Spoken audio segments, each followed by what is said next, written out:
तर हा काय विषय होता मित्रांमध्ये, मग तुम्हाला सांगतो व्हिडिओ शेअर पण बघा आणि आपल्या अकाउंटला फॉलो करा. तर पब्लिक कसे आहे तुम्ही? तर मित्राच्या मागावर चाललो होतो मी चिल्ली खायला. फायनली भाऊ आपण चिल्लीच्या दुकानाच्या इथे आलो. चिल्लीवाल्याला सांगला म्हणा, अरे चिल्ली मस्तपैकी बनवून टाक गरम गरम. तेवढ्यात भाऊ आपल्या मित्रांचा काय झाला त्यांच्यामध्ये विषय ऐका तुम्ही.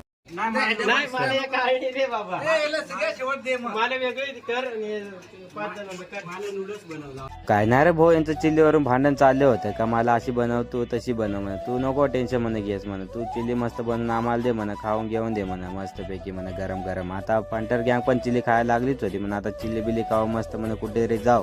तेवढ्यात सांगा अरे पैसे पण ना आपल्याकडे म्हणा, प्लेटा द्या ठेवून म्हणा. चलला म्हणा पुष्पावाची गाडी आहे तिकडे म्हणा बसून जाऊ म्हणा. तर पुष्पाव सांगा अरे तुम्हाला काय चिल्ली आले पैसे नाही माझी गाडी कुठे येता म्हणा. तुम्ही तर सांगा ते जाऊन दे रे, बघ लालपरी आले ते लालपरी मध्ये बसून जाऊन दे. मी सांगा देते लालपरीचा विषय सोडून आपण कसं आपण गाड्या आणल्या ते लालपरी मध्ये कशाला जायचं. आपण डायरेक्ट आपल्या गाड्यानं किक मारून डायरेक्ट घरी जातो. तर बाय बाय.